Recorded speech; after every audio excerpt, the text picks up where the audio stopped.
चक शहर में बरपासे वारे इलाइक़नि में माकड़ जो हमलो, वॾे तादाद में माकड़, लथल आबादगारनि सख़्तु परेशान।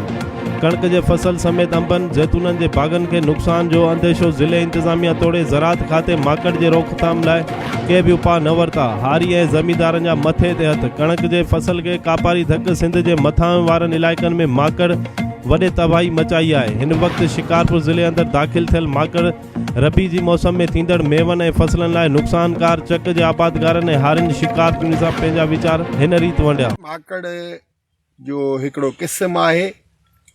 हीअ हिन वक़्तु गुलाबी रंग जी आहे, जेका नुक़सानकार घटि आहे। हीअ सफ़र कंदी, बाक़ी थोरो घणो नुक़सान कंदी। असुल ख़तरे जी घंटी जेका आहे उहा आहे हीअ जॾहिं ॻाढ़े रंग मां हैड्रे में थींदी त हीअ लॻ बि कंदी, आना ऐं बचा ॾींदी। हिन जी जेका पंहिंजो रहाइश मुआफ़िक़ मौसम आहे उहा सख़्तु गर्मियुनि वारो इलाइक़ो आहे, जंहिंमें ओथल जो इलाइक़ो आहे, बलोचिस्तान जा उहे इलाइक़ा जिथे सख़्तु गर्मी आहे, जीअं सिबी आहे या पंहिंजो मच जेल आहे। इन इलाइक़नि में हीअ वाद वेझ करे थी। ऐं उनखां पोइ सिंध जो डेज़र्ट वारो इलाइक़ो, जंहिंमें तो जो नंगर पार्कर खां वठी करे उच्च शरीफ़, बावलपुर, मुल्तान जो उहो इलाइक़ो जेको डेज़र्ट आहे, जंहिंखे असां थर चऊं था। हीअ तक़रीबन पंहिंजे 15 ॾींहंनि जे लाइफ साइकिल में 3 शुगा जेको आहे आननि जा ॾींदी आहे आडल्ट थियण खां पोइ। ऐं उहे 3 शुगा बरसाति पवण खां पोइ इन मां बच्चा निकिरंदा आहिनि, जेके बच्चा हज़ारनि जी सूरत में हूंदा आहिनि।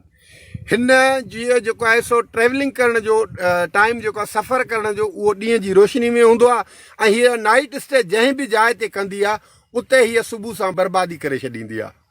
ऐं हिन जी जेका वबा जी सूरत हिन वक़्तु इख़्तियार कई आहे त हीअ असांजे इलाइक़नि में पहिरियों ज़ाहिर न थी, पर हींअर हिते कल्ह जेके रिपोर्ट्स थियूं आहिनि ऐनी शाहिदनि मुताबिक़ या ॻोठाणनि जेके शिकायतूं कयूं आहिनि त हीअ हज़ारनि जी तादाद में असांजे इलाइक़े तहलके लखी माना बीचांदी जे हद में या चक बचल भयो जे हद में या जेको आहे चक खां ॿाहिरियां इलाइक़ा उतां क्रॉस करे कचे खां हीअ जेको आहे सो पने ऐं घुटकी तरफ़ वञे थी।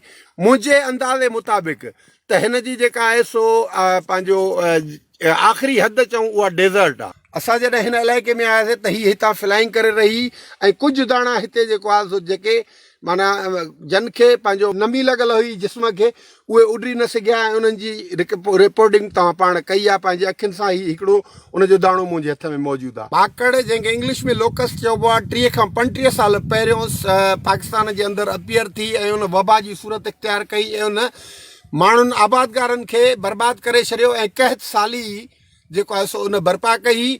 हिन वक़्तु बि जेके हालतूं आहिनि उहे असांखे 30 साल पुराणी यादि ॾियारीनि थियूं। ऐं हर आबादगार ड्रिनल आहे, ख़ौफ़ज़दा आहे त जेकॾहिं department of plant production government of Pakistan हिन ते कंट्रोल ऐं ज़ाब्तो न कयो त हिन जा सणा सिधा जेको आहे सो सिंध जी मईशत ऐं सिंध जी ज़राअत ते नाकारी असर पवंदा ऐं आबादगार तबाह ऐं बर्बाद थी। कचे में हज़ारनि जी तादाद में माकड़ लथी आहे, जेका हिन फसल खे तबाह थी करे। हारी ऐं ज़मींदार सख़्तु परेशान आहिनि। इन जे ख़ात्मे जे लाइ DC साहिब खे असां अर्ज़ु था कयूं त इन खे ख़तमु कयो वञे, इन लाइ कुझु असांजे लाइ मदद कई वञे।